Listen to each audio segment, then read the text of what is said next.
ভক্তি প্রসাদ যস্যা প্রসাদান্ন গতি কুতয়োপি ধ্যায়ং স্তুভং স্তস্য যশস্বী সন্ধ্যং বন্দে গুরু শ্রী চরণারবিন্দম গৌর কৃপা ঘনীভূতং প্রভুং শ্রী হরিনন্দনম মম জীবন সর্বস্ব ভক্ত্যা নৌমি পুনঃ পুনঃ রাধা কৃপাময়ং বুপুং শ্রী গুরুদিন তারকম প্রভু শ্রী গৌরগোপালং ভক্ত্যা নৌমি পুনঃ পুনঃ আয়ানুলম্বিত ভুজ কনকাবদাতৌ সংকীর্তনৈক পিতরৌ কমলায়তাক্ষৌ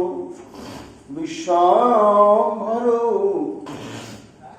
দ্বিজবরৌ যুগধর্মপালৌ বন্দে জগৎ প্রিয়করৌ করুণায় অবতারৌ আনন্দলীলাময় বিগ্রহায় হেমাবতীব্যচ্ছবি সুন্দরায় তস্मै মহাপ্রেম রসপ্রদায় চৈতন্যচন্দ্রায় নমো নমস্তে নিরানন্দমিদং সর্বং প্রেমানন্দস্ফটিকৃতং येन तं सततं वन्दे नित्यानन्दजगद्गुरुं श्री अद्वैत नमस्तुभ्यं कलि जनकृपानिधे गौर प्रेम प्रदानाय श्री सीतापतये नमो लादिन स्वरूपाय गौरांग सुहृदाय च भक्त शक्ति प्रदानाय गदाधर नमस्तुते प्रणमामि श्रीवासं तमादं पंडितं मुदा श्री गौरांग कृपापात्रं कीर्तनानन्दमानसं गौरी प्रेम प्रदायैव सर्वत्र समदर्शिने नारायण सुताय च श्रीमन्नरोहरये नमः बर्हापीडाभिरामं मृगमदतिलकं कुण्डलाक्रान्तगण्डं कञ्जाक्षं कुम्भकण्ठं स्मेतशुभगमुखं साधुर्यनस्तवेनुं श्यामं शान्तं त्रिभङ्गं रविकरवसनभूषितं वैजयन्त्यां वन्दे वृन्दावनस्तुतिशतवृतं ब्रह्मगोपालवीशं नमो नलिननेत्राय वेणुवाद्यविनोदिने राधाधर सुधापानं शालिने वनमालिने हे कृष्ण करुणा सिन्धु दीनबन्धु जगत्पते गोपेश गोपिका कांत राधा कांत नमस्तुते मुखं करोति वाचालं पंगुर्लंघयते गिरिं जाति कृपातमहं वन्दे परमानंद माधवं तप्तो कांचन गौरांगी राधे वृंदावनेश्वरी वृषभानुसुते देवी तं नमामि हरिप्रिये महाभावस्वरूपातं कृष्णो प्रियावर्यसि प्रेम भक्तिप्रदे देवी राधिका तं नमाम्यहं वन्दे नन्दव्रजस्त्रीणां पदोर्णमभिघ्नशं यशानुगुरिकथोद्गीतं पुराति भुवनत्रयम् आचतुर्वदन ब्रह्मा दिबाहुरुपरो मुनि अभालोचन शम्भुर् भगवान् बादरायणि यं प्रभजन्तमनुपेतमपेतकृत्यं दैवायन विरह कातर अजहाव पुत्रेति तन्मयातया तलभयोभिनेदुस्तं सर्वभूतहृदयमुनिमानतोऽस्मि तमादिदेवं करुणनिधानं तमारवल्लं सहितावतारम् अपार संसार समुद्र सेतुं भजामहे श्रीभागवत स्वरूपं वंशाकल्पतरुभ्यश्च कृपासिन्धुभ्येव च पतितानां पावनेभ्यो वैष्णवेभ्यो नमो नमः। जय रूप सनातन भट्ट रघुनाथ श्रीजीव गोपाल भट्ट दास रघुनाथ भक्ति भरे बंदी छय गोसाईर चरण যাহা হইতে বিঘ্ন নাশ অভীষ্ট পূরণ। জয় গৌরী ভক্তবৃন্দ, গৌর যাদের প্রাণ সবে নীল দেহ মোরে নিতাই গৌর ভক্তি দান। নিতাই গৌর হরি বল, নিতাই গৌর হরি বল, নিতাই গৌর হরি বল। জয় জয় নিতাই গৌর হরি হরি বল। রাধে রাধে রাধে जय जय श्री राधे। हा राधे प्राण राधे, राधे राधे राधे, राधे राधे राधे। जय जय श्री राधे। हा राधे प्राण राधे, राधे राधे राधे। जय जय श्री राधे। जय श्री राधे। भवात् प्रियतमेशेन भगवन् नमोनाकृत कृपा भरूपी दुःखाय किलास्मकां बभूव कलिजुग पावन अवतार प्रेम पुरुषोत्तम भगवान श्री चैतन्य महाप्रभुर अतीब अंतरंग प्रिय परिकर एवं आचार्य पूज्य परम पूज्य पाद शिल सनातन गोस्वामी पाद तार श्री श्री बृहद भागवतामृत ग्रंथेते भगवत कृपाभर निर्धार नामक प्रथम खंडे प्रिय नाम पंचम अध्याय। वक्ता महाराज परीक्षित श्रोता गर्भधारिणी मातृदेवी उत्तरा। এইবার শ্রী গোবিন্দের সর্বাপেক্ষা কৃপাভাজন ভক্তকে এটি নির্ধারণ করতে করতে সে সর্বদিক থেকে বিচার বিশ্লেষণ করে এবং পূর্ব মহাজন নিকট হতে বিস্তৃত জানতে পেরে দেবর্ষি নারদ নিশ্চিত রূপে ধারণা করলেন যে পঞ্চ পাণ্ডব কুন্তি এবং দ্রৌপদী হচ্ছেন শ্রীকৃষ্ণের সর্বাপেক্ষা প্রিয়তম। এটি দেবর্ষি নারদের ধারণা ছিল এবং সেই ধারণার বশবর্তী হয়ে কৃষ্ণের ঘনিষ্ঠ কৃপাভাজন বলে স্তুতিনুতি করছিলেন পঞ্চ পাণ্ডবাদির দিকে।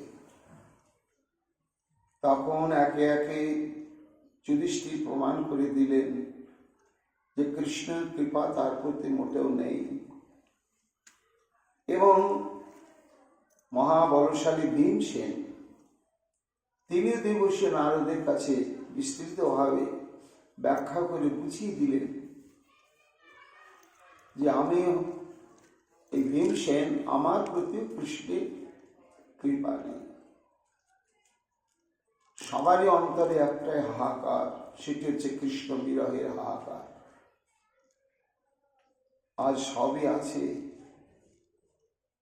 এই সব আছে বলেই কৃষ্ণ নেই। আর যতক্ষণ কিচ্ছু ছিল না, কেউ ছিল না, ততক্ষণে কৃষ্ণ আমাদের সঙ্গে ছায়ার মতো ছিল। আজ আমাদের বিত্ত বৈভব, শশাগরা পৃথিবীর আধিপত্য লাভ, তাই শ্রীকৃষ্ণ চলে গিয়েছেন। এটা তার কৃপা। কৃপা কাকে বলা হবে না? কখনো যিনি কৃপাভাজনকে পরিত্যাগ করে কোথাও যাবেন না, সংযুক্ত থাকবেন। কিন্তু কই, হে দেবর্ষি নারদ, কিলাসমকং বহু বর্ষা দুঃখায়, আমাদের জন্য যা কিছু শ্রীকৃষ্ণ করেছেন সেটা দেখো একবার নিরপেক্ষ বিচার করে, যে সমুদয় যা কিছু করেছেন সবই আমাদের পরিণামে চরম দুঃখের জন্য, সুখের জন্য নয়। একে একে তোমাকে আমি বলি, এই কুরুক্ষেত্রের যুদ্ধ যখন আরম্ভ হয়েছিল, স্বধর্মৈক পরৈ শুষ্ক জ্ঞানপদেভি কৃতারণে বিশ্বাদিভি প্রহরাজে ধর্ম মর্ম ভিদো দৃঢ়া।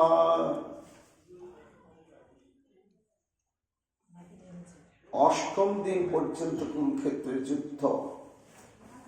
এই অষ্টম দিনেও যুদ্ধ পরিচালনা করছেন ঈশ্বরের। কিন্তু 8 দিন অতিবাহিত হয়ে গেল, অথচ পঞ্চ পাণ্ডবের কিচ্ছুই হলো না, বরং কৌরব পক্ষের বহু সেনা নষ্ট হয়ে গেল এই 8 দিন ধরে। তাই ক্ষিপ্ত হয়ে উত্তপ্ত করলেন বিশ্বদেবকে দুর্যোধন। বলে, বুঝেছি পিতামহ, তুমি যে সেনাপতি রূপে এই ভয়ঙ্কর যুদ্ধ পরিচালনার দায়িত্ব নিয়েছ, কিন্তু তোমার মনের অভিসন্ধিটি আলাদা। তুমি কিছুতেই চাও না অর্জুনকে বধ করতে, আর তার সঙ্গে জড়িয়ে আছে কৃষ্ণ। তাছাড়া 8 দিন যে ভয়ঙ্কর রক্তক্ষয়ী যুদ্ধ চলছে, বিশ্বদেব যে যুদ্ধের সেনাপতি, সে যুদ্ধ এতদিন চলে? কখনোই না। এই সমস্ত ভাষা বলে দুর্যোধন বিশ্বদেবকে একেবারে উত্তপ্ত করে দিল। তখন বিশ্বদেব দেখলেন, না, এই অপমান আর সহ্য হয় না, অর্জুনকে বধ করতেই হবে, আর শ্রী গোবিন্দকেও পরাভূত করতেই হবে। সেই দিন নবম দিবসে চরমতম যুদ্ধ আরম্ভ হয়ে গেল। এইবার অর্জুন সেই কথাই বলছে, হে দেবর্ষি পার্থ, এবার ক্ষিপ্ত সেনাপতি বিশ্বদেব এবং স্বধর্মৈক্যপর, স্বধর্মে সে অবিচলিত চিত্ত, যেহেতু তিনি কৌরবগণের দ্বারা পালিত হচ্ছেন, সেই জন্য কৌরবগণের পক্ষ অবলম্বন করে নিরপেক্ষভাবে যুদ্ধ করাটা তার উচিত হবে। এটাই তার স্বধর্ম। আজকে বিশ্বদেব সেই স্বধর্মের উপরে প্রতিষ্ঠিত হলে। কেমন বিশ্বদেব? শুষ্ক জ্ঞানবদেবী কৃতারণে, শুষ্ক জ্ঞান সম্পন্ন বিশ্বদেব। নারদ বলছে, অর্জুন, এই শুষ্ক জ্ঞান আর অশুষ্ক বা সরস জ্ঞান ভেদ কি? না, আমরা কৃষ্ণ ছাড়া জানি না। অর্জুন বলছে, কৃষ্ণ আমাদের পরমাত্মীয়, কৃষ্ণ আমাদের প্রাণ, কৃষ্ণ আমাদের হৃদয়, কৃষ্ণ সব। এবং এই কৃষ্ণের ব্যথা বেদনা সব আছে, সব আছে, কারণ তিনি দেহধারী। আমরা এইটুকুনি জানি কৃষ্ণ সম্বন্ধে যে এই তত্ত্বজ্ঞান, এই তত্ত্বজ্ঞানের ভিত্তি হলো আমাদের ভক্তি। কিন্তু বিশ্বদেব কৃষ্ণকে তত্ত্বত সারথি বা পঞ্চপাণ্ডবের হিতাকাঙ্ক্ষী জানলেও বিশ্বদেবের শুষ্ক জ্ঞানের পরিচয় কি না? বিশ্বদেব জানতেন তিনি পরমাত্মারও আত্মা, এর শরীর টরীর নেই, উনি শরীরটা ধারণ করে আছেন। তাই কাজে আমি যদি ওই শরীরে আঘাত করি চরমতম, তা উনি ব্যথা পাবেন না। কেন পাবেন না? না, উনি তো আত্মার আত্মা, পরমাত্মা তত্ত্ব স্বরূপ। এটা চিন্তা করে ভাবলেন যে আগে শ্রীকৃষ্ণকে উত্তপ্ত করতে হবে, বানে বানে চচ্চরিত করে দেব, এবং কৃষ্ণ যদি দুর্বল হয়ে যায়, অর্জুন স্বাভাবিকভাবে দুর্বল হবে, আর তখনই যুদ্ধে জয় করা খুব কঠিন হবে না। অর্জুন বলছে, হে দেবর্ষি, এই যে শ্রীকৃষ্ণের স্বরূপটি হচ্ছে নিত্য সত্য পরমাত্ম তত্ত্ব বিশেষ, তার ব্যথা নেই, বেদনা নেই, রক্ত মাংস কিছু নেই, ওগুলো প্রতীয়মান হচ্ছে মাত্র। তিনি হচ্ছেন আত্মারও পরমাত্মা। এই জ্ঞান করে তখন বিশ্বদেব একেবারে এলো পাথারি ভয়ঙ্কর ভয়ঙ্কর বাণ নিক্ষেপ করতে শুরু করলে শ্রীকৃষ্ণের প্রতি। কেমন? বিশ্বাদেবী প্রহারা যে বর্ম মর্ম ভিদদ্রিহা, বর্মভেদী এবং মর্মভেদী। বিশ্বদেব এমন বাণ বৃষ্টি করছেন যে কৃষ্ণের শরীরে বাণকে প্রতিহত করবার জন্য যে বর্ম পোশাক পরা আছে, এখানে বাণগুলো বিদ্ধ হবে না।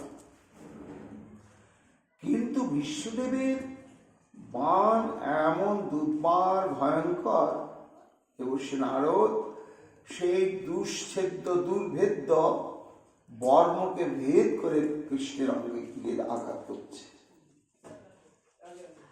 এবং মর্মভিদ, মর্মভিদ শব্দের অর্থ কি না? মানুষের শরীরের মর্মস্থান হচ্ছে হৃদয়, যেখানে হৃৎপিণ্ড থাকে।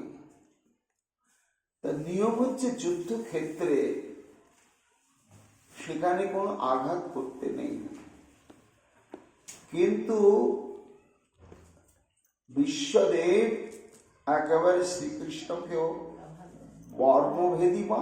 মর্মভেদী বাণ নিক্ষেপ করে করে আচ্ছন্ন করে দিয়েছে।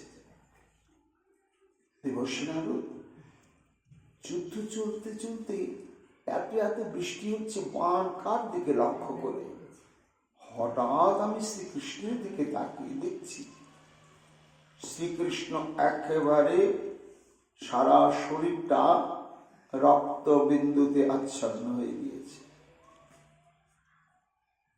বলো দেবর্ষি নারদ, আমি কি সেটি সইতে পারি? কৃষ্ণ আমাদের প্রাণের প্রাণ, হৃদয়ের হৃদয়। ওর তো শুষ্ক জ্ঞান বিশ্বে, যে আমি যতই আঘাত করি, যেহেতু উনি প্রাকৃত দেহ বিশিষ্ট নয়, উনি পরমাত্মা স্বরূপ, ব্যথাই লাগবে না। কিন্তু আমি তো জানি রক্তে মাংসে গড়া মানব দেহধারী আমাদের সখা শ্রীকৃষ্ণ পরমাত্মীয় তত্ত্বতা তিনি যতই পরম ব্রহ্ম হোক, যেহেতু দেহ ধারণ করে এসেছেন, তাহলে দেহের আঘাত প্রতিঘাতের ব্যথা নিশ্চয় অনুভব হবে। তখন আমি কি করলাম, তে তুষ্যাং মৎকৃতে শস্য শ্রীমূর্ত চক্র পানিনা বাহ্য মানে ন চ মায়া সরা স্বীকৃত বারস। আমি তখন এই আমার প্রাণসখা শ্রীকৃষ্ণের উপরে যাতে এইভাবে বাণ বর্ষণ না হয়, তখন আমি প্রতিরক্ষার জন্য মরিয়া হয়ে গেলাম। হয়ে গিয়ে তখন আমিও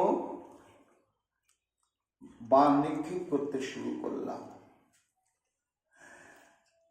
কৃষ্ণ যখন দেখছে ওহো এই বিশ্ব আমাকে প্রাণে বাণে বিদ্ধ করছে, এটা অর্জুন সহ্য করতে পারছে না, তাই প্রতিরোধ করবার জন্য ব্যস্ত হয়ে গিয়েছে। দেখো দেবর্ষি নারদ, তখন শ্রীকৃষ্ণ কি করলেন, চক্র পানিনা বর্জ্যমানের চমায়া, আমাকে নিষেধ করলেন। অর্জুন, এ তো আমাকে উদ্দেশ্য করে সে বাণ বর্ষণ করছে, তোমাকে তো উদ্দেশ্য করে নয়। যখন তোমাকে উদ্দেশ্য না করে বাণ বিসর্জন করছে আমাকে, তা সেটা আমি বুঝবো। তুমি কেন ভীষ্মের উপরে রুষ্ট হয়ে তার প্রতিবিধান করতে চলেছ?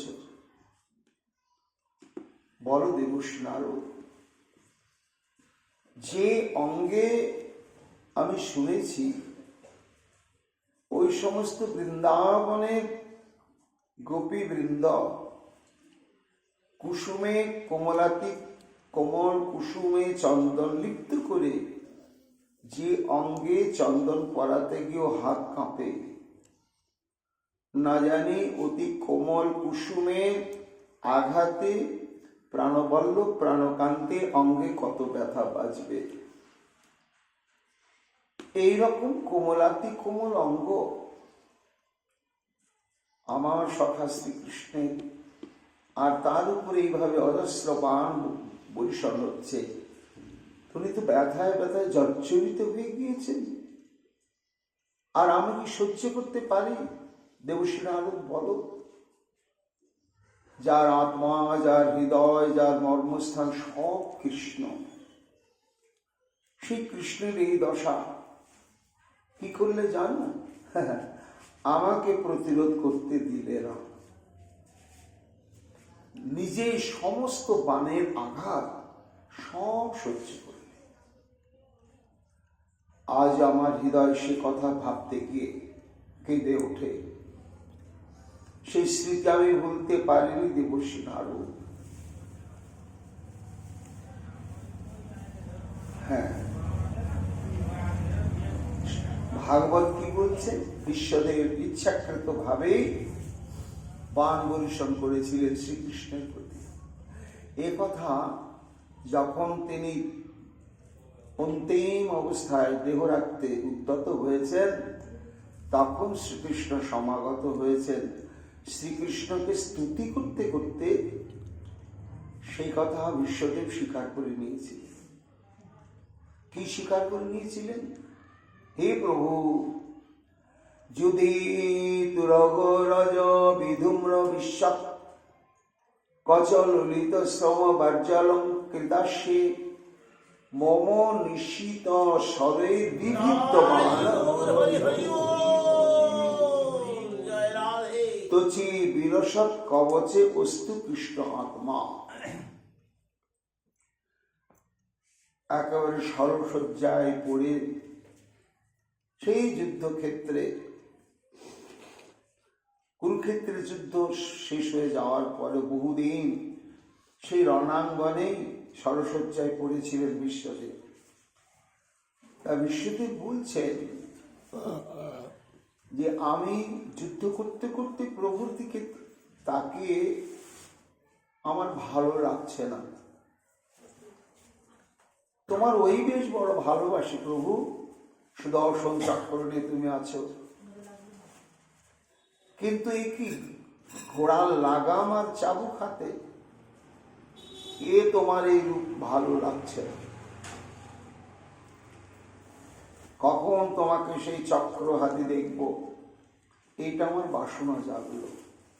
আমি গোবিন্দের দিকে তাকিয়ে দেখছি কি যুদ্ধ, আর সেই যুদ্ধে তুরগ রজ বিভ্রু বিশ্বক। ব্রজে যেমন গোচারণা সমাধা করে তখন শ্রীকৃষ্ণ নিজের আলয়ে ফিরে আসতেন, তখন ধেনু ক্ষুরোদ্ধৃত রেণু পরিপ্লুত পুল্ল সরলুহ দামা, ওই সমস্ত বৃন্দাবনের গাভীগণের ক্ষুরোদ্ধৃত ধুলি জালে শ্রীকৃষ্ণের অঙ্গটা আচ্ছন্ন হয়ে ওটা আলাদা একটি সৌন্দর্য প্রকাশ করত। ঠিক তেমনি এই কুরুক্ষেত্রের যুদ্ধে এখানে তো ধেনু নেই, ধুলো আছে, কিন্তু কিসের ধুলো? লক্ষ লক্ষ রথের অশ্ব সব চলছে।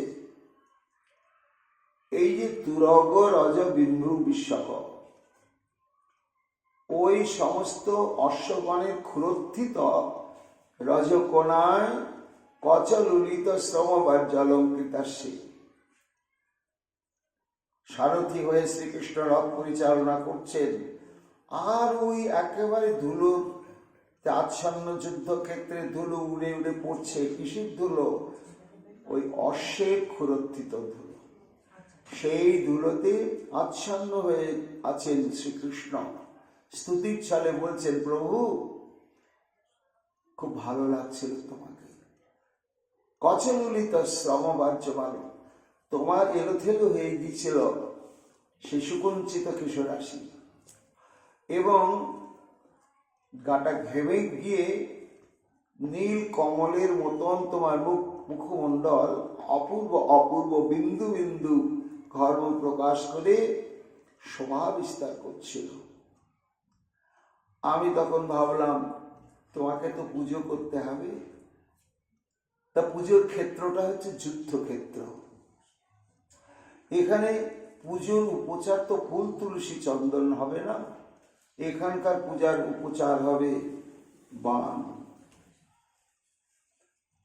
তাই বিশ্বদেব শ্রীকৃষ্ণকে স্তুতি করতে বলেছিলেন, মম নিশিত স্বরে বিবিদ্ধ বাণা। হে প্রভু, আমি যখন তোমাকে উৎক্ষিপ্ত করবার জন্য অজস্র অজস্র বাণে বাণে বাণে বাণে তোমাকে বিবিদ্ধ বাণ, সারা শরীর একেবারে প্রচুর বাণ বিদ্ধ হয়ে আছে, এবং শরীরে বিন্দু বিন্দু বিন্দু বিন্দু রক্ত ক্ষরণ হচ্ছে। তচি বিলসৎ কবচে বস্তু কৃষ্ণ আত্মা। আমি সেই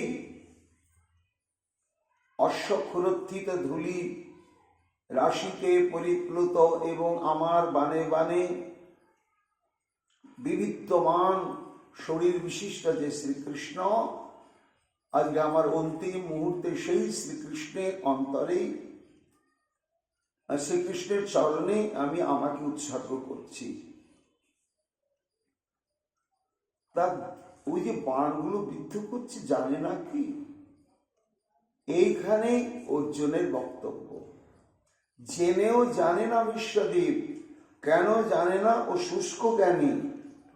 গীতাতে ভক্তি জ্ঞানের কথাও বলা হয়েছে, আবার শুষ্ক জ্ঞানের কথাও বলা হয়েছে। তার শুষ্ক জ্ঞানের তত্ত্বটা বিশ্ব জানে কি? আমি কাকে বাণবিদ্ধ করছি? নৈনং চিন্তন্তি শস্ত্রাণি নৈনং দহতি পাবক ন চৈনং ক্লেদন্ত্যপো না শোষয়তি মারুত। যাকে ছেদন করা যায় না অস্ত্রের দ্বারা, আগুনের দ্বারা পোড়ানো যায় না, যাকে বিশুষ্ক করা যায় না,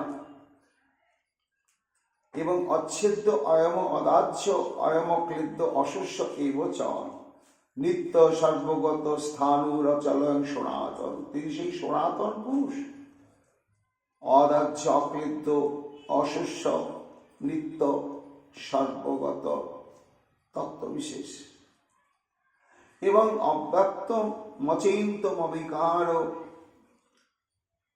হর্ষময়চ্যুতে তদাস্মেনং বিদিত্বৈনং নাশুচি মরসি।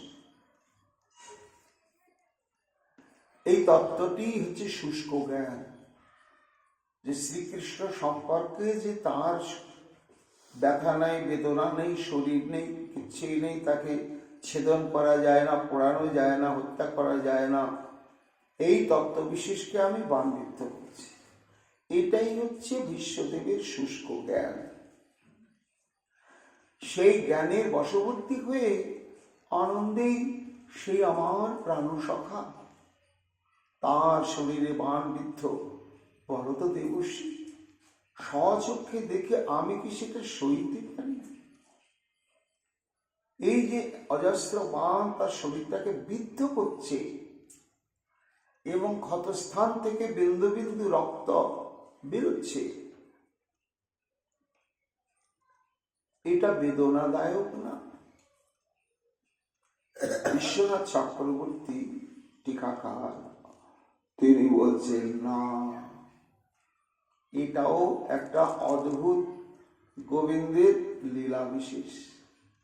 কি বিশেষ? নিশিত তীক্ষ্ণের বিবিধ মানতচেতি কন্দর্প রসাবিষ্ট পুংস প্রগল্ভ কান্তা দন্তাঘাত সুখমেবৈতিবৎ যুদ্ধ রসাবিষ্ট মহাবীরস্য কৃষ্ণস্য মদবল সূচক স্বরাঘাত সুখমেবেতি। গোবিন্দের চরমতম সুখ হচ্ছে, আনন্দ হচ্ছে। কেন না তিনি অভিনব যুদ্ধ রসাস্বাদন করছেন। যখন বিশ্ব এইভাবে শ্রীকৃষ্ণকে আঘাত করতে একেবারে উদ্যত হয়ে গিয়েছে, তাই দেখে শ্রীকৃষ্ণের অন্তরে অদ্ভুত বাসনা জাগল। ওই যুদ্ধক্ষেত্রের মধ্যে কি যুযুৎসা, আমি যুদ্ধ রস আস্বাদন করব। তা যুদ্ধ রস আস্বাদন করতে গেলে যুদ্ধের মধ্যে জড়িয়ে পড়তে হবে। জড়িয়ে না পড়লে তো সেই রস আস্বাদন করা যাবে না। তাই বিশ্বনাথ চক্রবর্তীপাদ বলছেন যে এই রকম যুদ্ধে তিনি লিপ্ত হন, আর সেই যুদ্ধে তিনি যদি ক্ষত বিক্ষত না হন, তার পরম সুখ হয় না।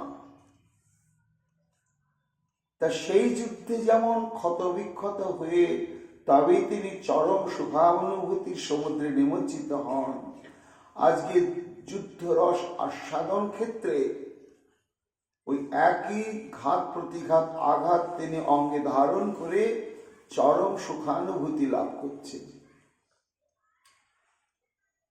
কোন যুদ্ধে ভগবান ক্ষত বিক্ষত না হলে সুখ পান না? ভগবান দুরকম যুদ্ধ বিশারদ। এক হচ্ছে কন্দর্প যুদ্ধ, আর এক হচ্ছে বীর রসে এই শত্রু মিত্র মাঝে যে যুদ্ধ। তাই এই দুটো যুদ্ধই হচ্ছে রস।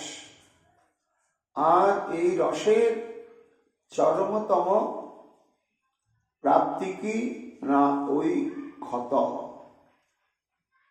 ওই ক্ষতাদি যদি অঙ্গে আঘাতপ্রাপ্ত না হন শ্রীকৃষ্ণ, তাহলে যেমন সেই যুদ্ধে সুখ হয় না। সেটা কোন যুদ্ধ?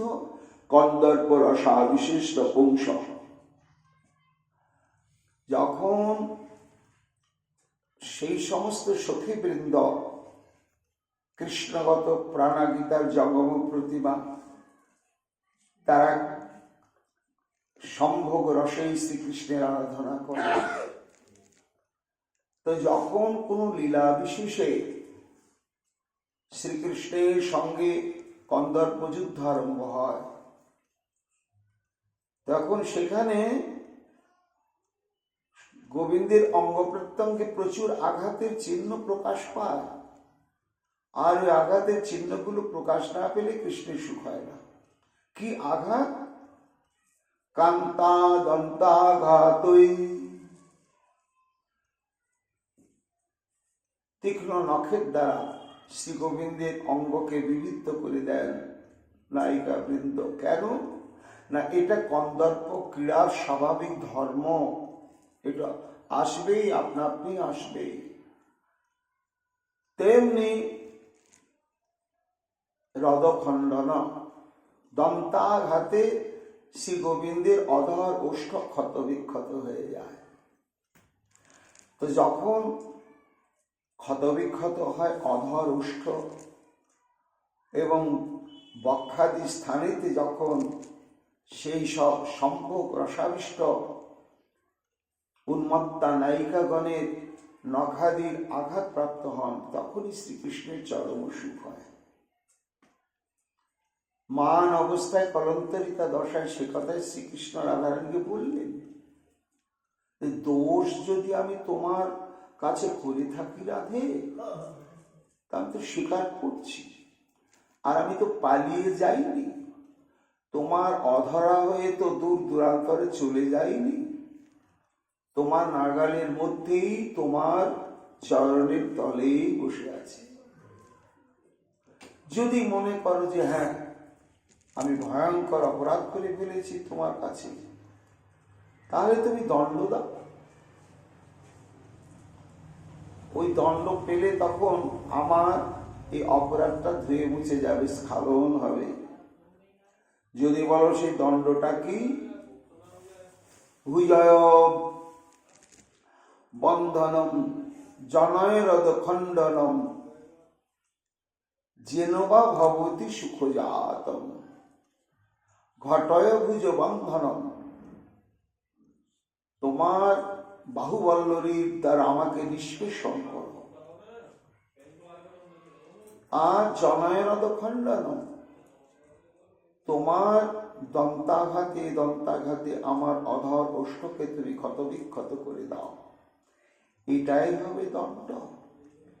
রাধারানী মনে মনে ক্ষুব্ধ হয়ে গেলেন, এটা আরো দণ্ড নাকি? এইটাই তো নায়কের চরমতম সুখের হেতু। তাই বিশ্বনাথ চক্রবর্তী বলছে, যেমন কন্দর্প যুদ্ধে শ্রীকৃষ্ণ যদি ক্ষতবিক্ষত অঙ্গ বিশিষ্ট না হন, তাহলে যেমন তার চরমতম সুখ হয় না, আজকে কুরুক্ষেত্রের যুদ্ধের মধ্যে যুদ্ধরস আস্বাদন উন্মাদনায় ওই বাণের আঘাতগুলো ঠিক কন্দর্প পীড়ার ন্যায় গ্রহণ করে শ্রীকৃষ্ণ চরমতম সুখ অনুভব করছে। কিন্তু ভক্তির বিচারে তো এটা চলবে না। ভক্তির বিচার আলাদা আর জ্ঞানের বিচার আলাদা।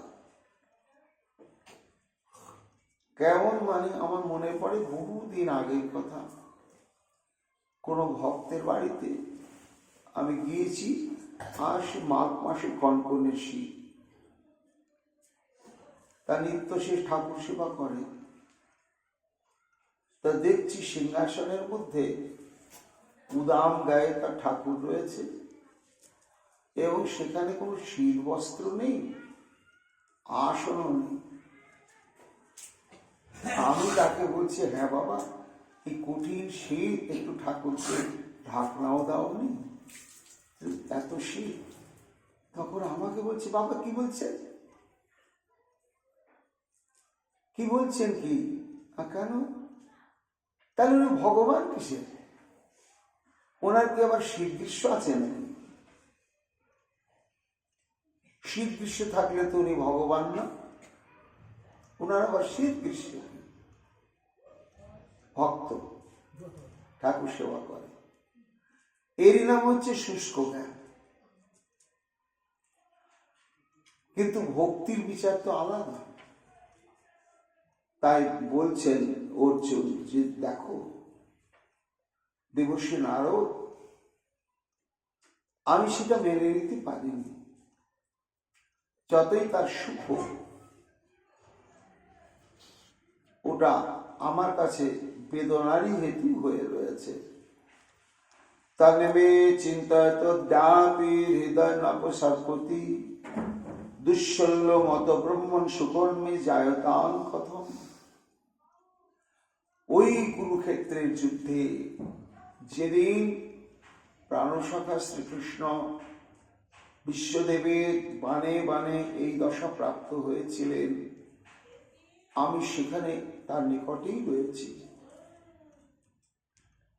তিনি কি জানেন না যে আমার এই দশাটা আমার প্রিয় সখা অর্জুন মেনে নিতে পারবে না, সারা জীবন এই কষ্টের অনুভূতি বহন করে চলবে। আজকে যদি আমাদের প্রতি তার কৃপাই হতো, তাহলে কি তিনি আমার অন্তরে এইরকম একটা বেদনা চিরকালের জন্য অঙ্কিত করে দিয়ে রেখে দিতেন? নারদ, আমি যখনই থাকি একা একা ওই দৃশ্যটা মনে পড়ে আর ভাবি, আহা কি নিষ্ঠুর বিশ্বদেব। এটা কি সেই শ্রীকৃষ্ণ জানেন না? দেবশ্রী নারদ, কর্মণা যেন দুঃখং স্যার নিজ প্রিয় জনস্বহী ন দুঃসাৎ চরণং প্রীতি কারুণ্যস্যাপি লক্ষণম। দেখো, যে কর্মানুষ্ঠানের দ্বারা অন্তরঙ্গ প্রিয়জন চিরকাল ব্যথার সমুদ্রে নিমজ্জিত হয়ে থাকবে, সেই কর্ম কি করা উচিত? আর যদি কেউ করে, তাহলে কি করে বলবো যে আমার প্রতি তার কৃপা রয়েছে? একেবারেই নেই, একেবারেই নেই। বিশ্বদ্রোণাদি হননা নিবৃত্তং মাং প্রবর্তয়ন মহাজ্ঞানী বড় কৃষ্ণ যৎ কিঞ্চিৎ উপদিষ্টবান। দেবশ্রী নারদ বলছেন, অর্জুন, তোমার বিচারে তুমি যারা বলছো ঠিকই আছে, কিন্তু চিন্তা করো, এই যে তোমাকে আশ্রয় করে এই যে শ্রীকৃষ্ণের কথিত গীতা জগতে প্রচারিত হলো, তোমাকে তো কেন্দ্র করে, আর অন্য কাউকে না। তাহলে কেন না তোমার প্রতি শ্রীকৃষ্ণের স্বতন্ত্র প্রীতিবোধ রয়েছে, শুভাকাঙ্ক্ষা বোধ রয়েছে, তার জন্যই তোমাকে উপলক্ষ করে উনি 18 অধ্যায়, অষ্টাদশ অধ্যায় শ্রীমদ্ ভাগবত গীতার মন্ত্রগুলি উচ্চারণ করেছে। এটা তো মানতে হবে অর্জুন। তখন অর্জুন বলছেন, দেবশ্রী পাদ, ছলিয়া সবই ছলনা, ছলনা ছাড়া কিচ্ছু নেই, সব ছলনা। আমাকে আত্মতত্ত্ব জ্ঞান দেওয়ার জন্য কি তার উপদেশ বলেননি? আমাকে উত্তেজিত করবার জন্য, যাতে আমি বিশ্বকে বধ করি, দ্রোণাচার্যকে বধ করি। এইভাবে আমাকে বধ সাধনে, বধক্রিয়ায় উত্তেজিত করবার জন্যই ওই সখা আমাকে উদ্দেশ্য করে গীতা বললেন। কিন্তু আমার কি গীতার উপদেশ প্রয়োজন বলো দেবশ্রী নারদ?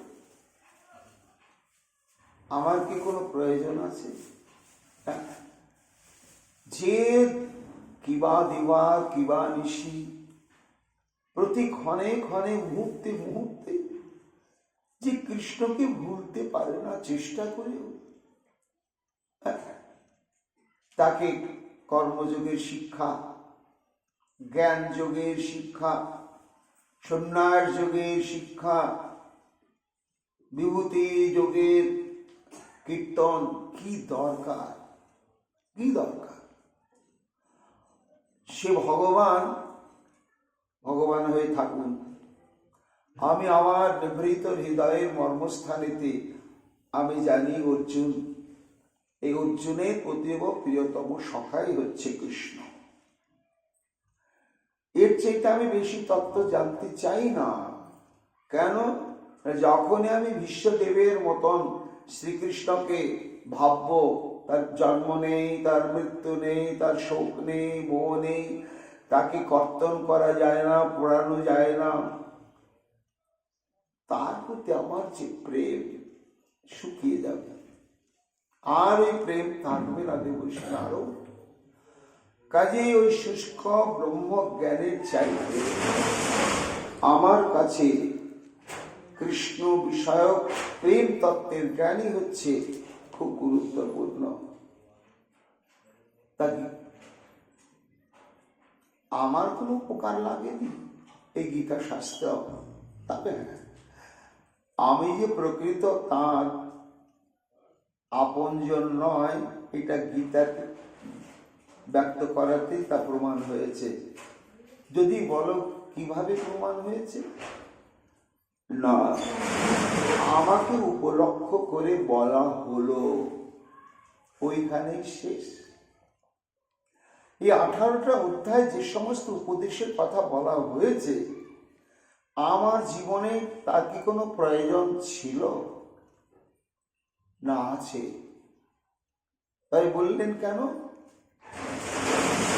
এই বাইরে যত আপামর জীব ত্রিতাপ জ্বালায় জ্বলছে, আত্মস্বরূপ জ্ঞান বিস্মৃত, এই গীতার উপদেশগুলো তাদের অত্যন্ত উপকারে লাগছে। তাহলে তাদের হিতের জন্য তিনি গীতা বললেন, আমার জন্য তো নয়। তাহলে আমার চাইতেও এই জড় জগতের যত যত ত্রিতাপ তাপিত জীবসমূহ রয়েছে, তার কাছে অতীব প্রিয়। চিন্তা করো, দেবর্ষি নারদ আমাকে বিশ্বরূপ দেখালেন, কি প্রয়োজন ছিল? যে রূপ দর্শন করে কৃষ্ণ আমার প্রাণের প্রিয় সখা, এই ভাবনাটা মুছে যায় অন্তর থেকে। কি প্রয়োজন সেই রূপ দর্শন করা, সেই রূপের ভজন করা, সেই রূপের চিন্তন করা? ভেবেছিল সখা যে আমি বোধহয় বিশ্বরূপ দর্শন করে ধন্যাতি ধন্য হব, কিচ্ছু হইনি। অদৃষ্টপূর্বং ঋষিতস্মে দৃष्ट्वा ভয়েন চ প্রব্যথিতং মনমে তদিব মে দর্শয় দেব রূপম প্রসিদ্ধ দেবেশু জগন্নিবাস। যখন বিশ্বরূপটি আমি দর্শন করলাম, একটু আনন্দ হয়েছিল। কেন না? যাকে ভালোবাসি, যাকে ছাড়া কিছু জানি না, কাউকে জানি না, তার যদি কোনো ঐশ্বর্য প্রকাশ পায়, একটু আনন্দে হয় বটে, কিন্তু সে আনন্দটা মুহূর্তের জন্য শেষ হয়ে গেছে।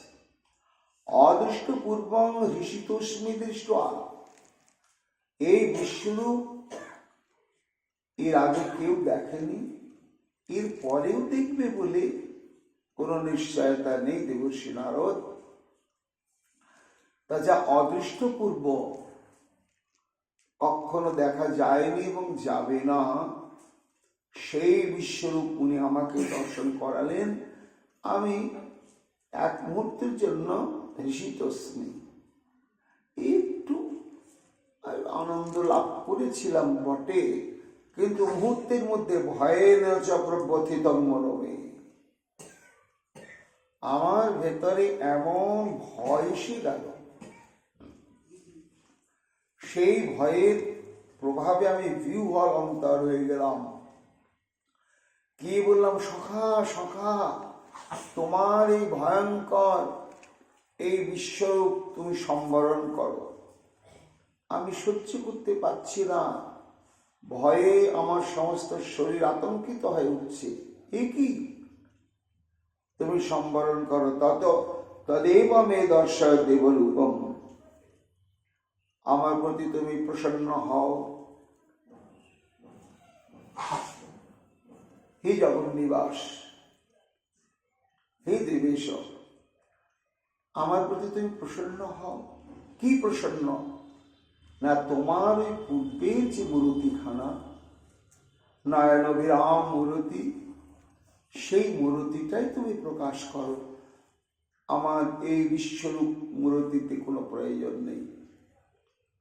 তাহলে দেখো, ওটা আমার ক্ষেত্রে তো কোনো প্রয়োজনই ছিল না দেবর্ষী নারদ। ওই যুদ্ধক্ষেত্রে আমাকে কেন বিশ্বরূপ দর্শন করানো হলো? না আমার ভেতরে যে কৃষ্ণের জন্য যে ভক্তিটি রয়েছে, সেই ভক্তিটিকে হ্রাস করবার জন্যই কৃষ্ণের এসব ছলনা।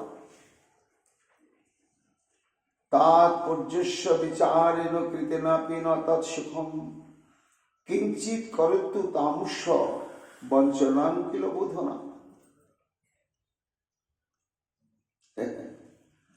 শোনো দেবর্ষী নারদ, তাৎপর্যস্য বিচারেণ কৃতেনাপি ন তৎসুখম, সমগ্র এই 18 অধ্যায় গীতার অন্তর্নিহিত তাৎপর্য যদি বিচার করা হয়, তাহলে কোনো বিচারের ফলাফল আমার আনন্দের বা সুখের হেতু হয়নি, একেবারেই হয়নি।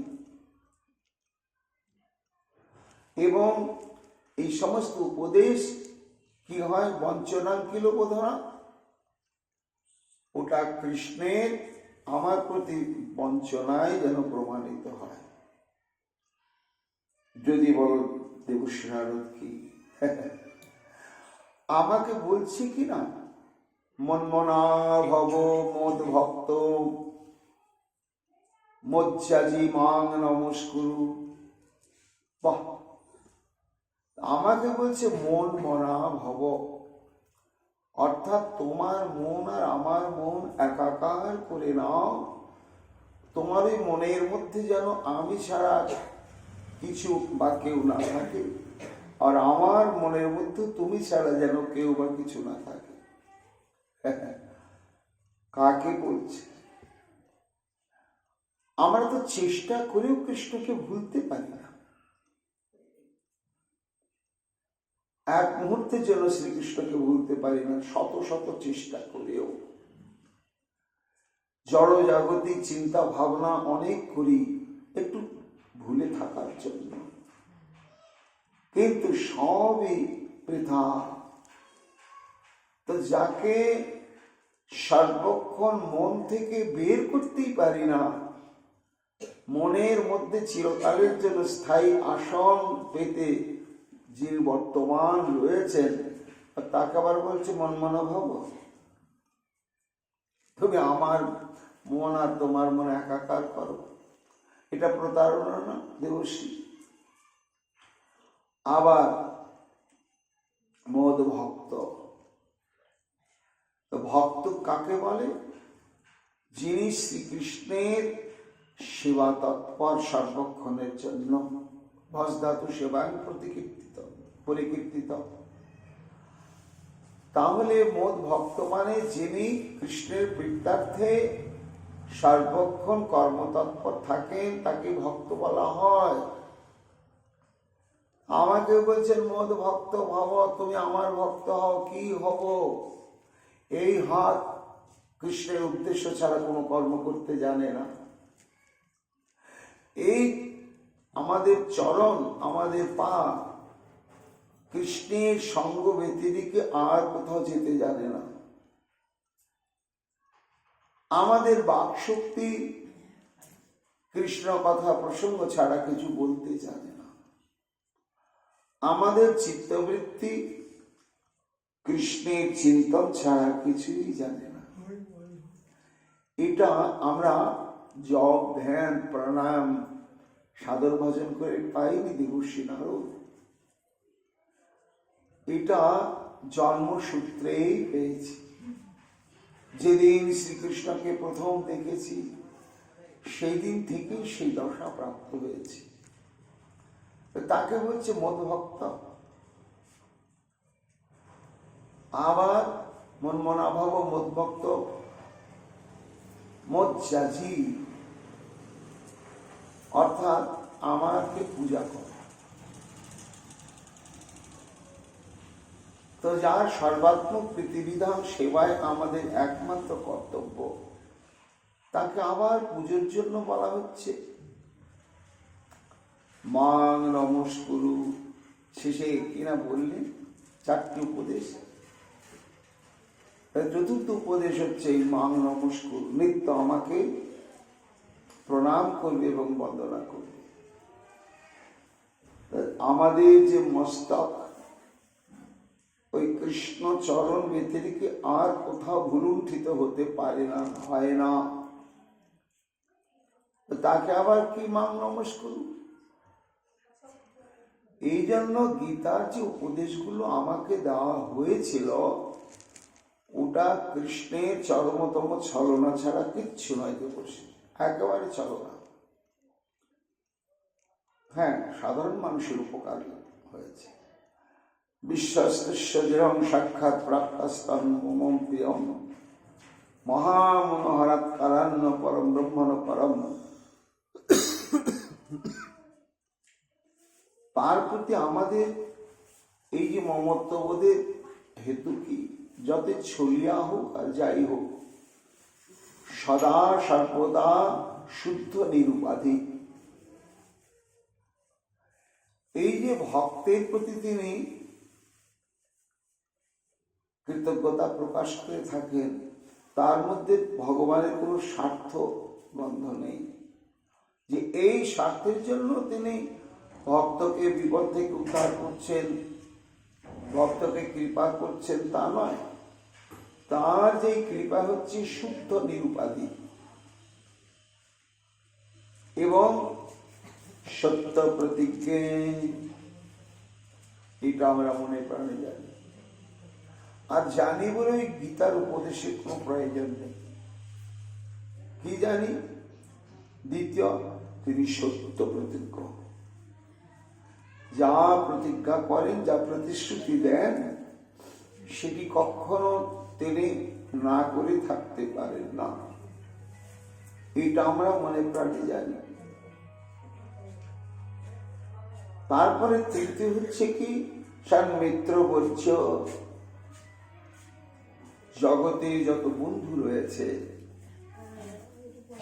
বন্ধু বন্ধুর প্রতি যে কর্তব্য সাধন করে থাকে, তার মধ্যে প্রকৃত বন্ধু স্বরূপই হচ্ছেন শ্রীকৃষ্ণ। এই জন্য সন্মিত্র বর্জ্যে যত যত বন্ধু রয়েছে, তার মধ্যে ইনি হচ্ছেন সর্বশ্রেষ্ঠ। এই 4টি গুণ তার চিরাচরিত, আর এই গুণের বশীভূত হয়ে আমরা কৃষ্ণগত প্রাণ হয়ে রয়েছি। তাদেরকে গীতার উপদেশ দিয়ে বিড়ম্বনা করা ছাড়া আর কি? বিশ্বস্তস্য দৃঢ়ং সাক্ষাৎ প্রাপ্তস্তস্মাৎ মম প্রিয়ম মহামনোহর কারান্ন পরম ব্রহ্মণং পরম। কৃষ্ণের প্রতি আমার এইভাবে অচলা বিশ্বাস ছাড়া আর কিছু সম্পত্তি নেই। কিন্তু সেই বিশ্বাস আজকে হারিয়ে গিয়েছে। দেবশ্রী নারদ কেন না? আমাদের ধারণা ছিল যে কুরুক্ষেত্রের যুদ্ধ আরম্ভ থেকে চলার থেকে সমাধান হওয়া পর্যন্ত কৃষ্ণ আমাদের সঙ্গে জড়িয়ে জড়িয়ে ছিল। কেমন? সবাই তা জানে। আর আমাদের কি ধারণা ছিল জানো দেবশ্রী নারদ? এই যুদ্ধের চলাকালীন আমরা কৃষ্ণকে প্রাণ ভরে ভালোবাসতে পারছি না, প্রাণ ভরে সেবা করতে পারছি না, প্রাণ ভরে সঙ্গ করতে পারছি না।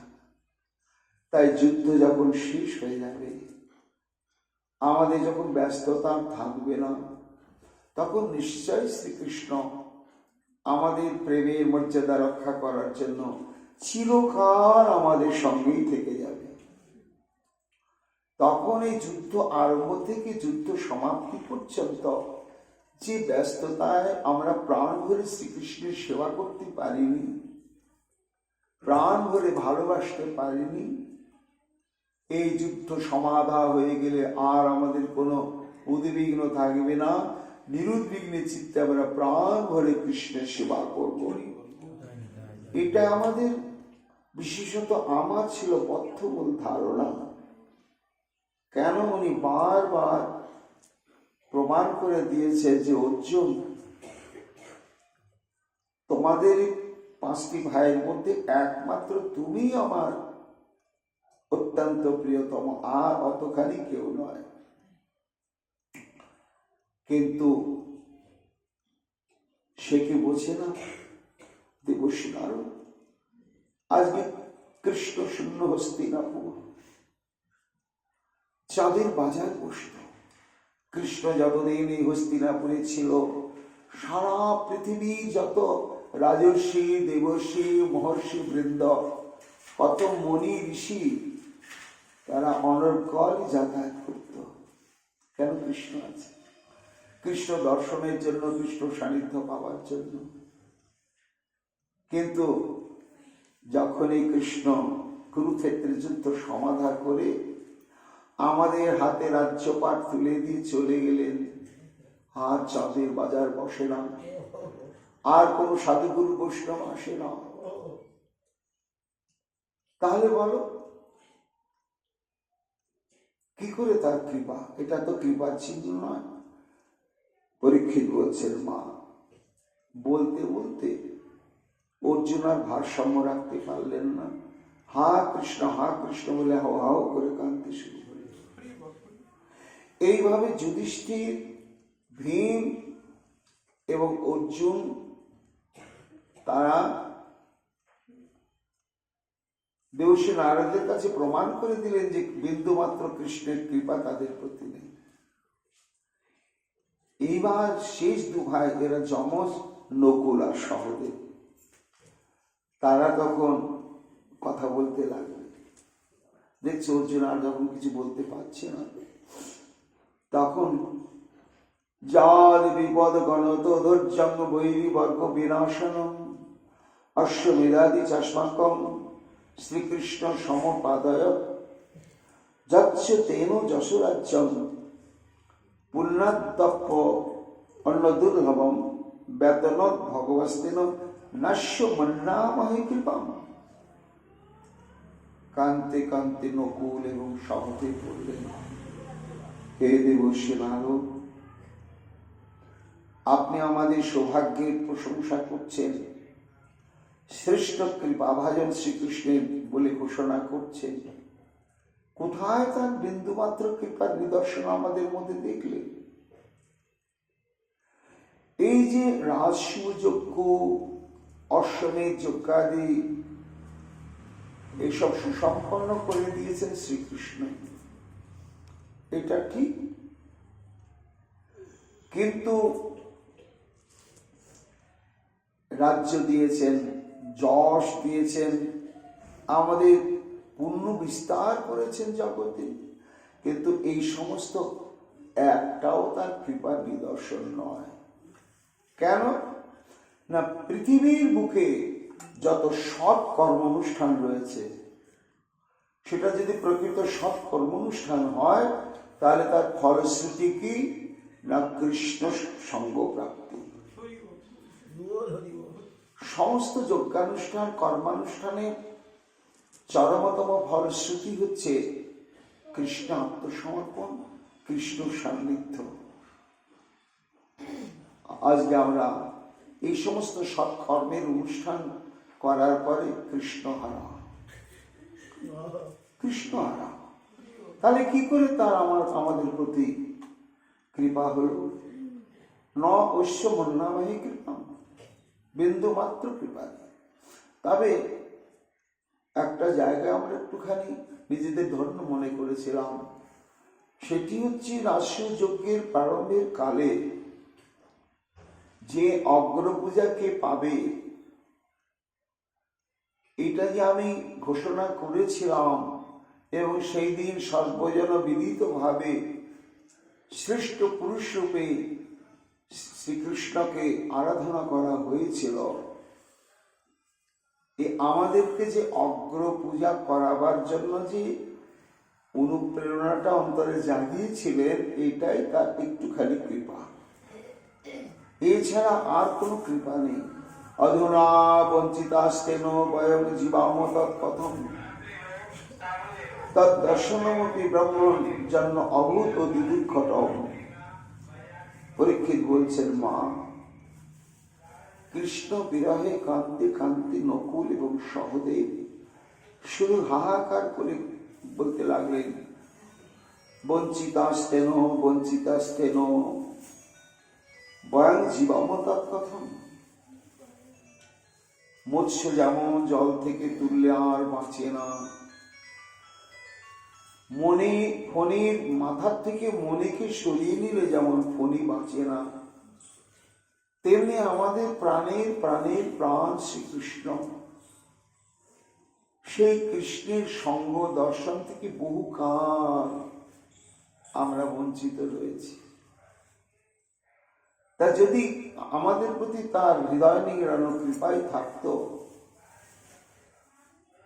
তাহলে কি এইভাবে আমাদেরকে বঞ্চিত করে তিনি চিরকাল আমরা আপন হতে পারলাম না? যারা তার একান্ত আপন হতে পেরেছেন, সেই দ্বারকাবাসী যাদবগণ, তাদেরকে নিয়ে তিনি স্বচ্ছন্দে জীবন যাপন করছেন। এই বলে এমন গলা ছেড়ে কাঁদতে শুরু করলেন নকুল এবং সহদেব।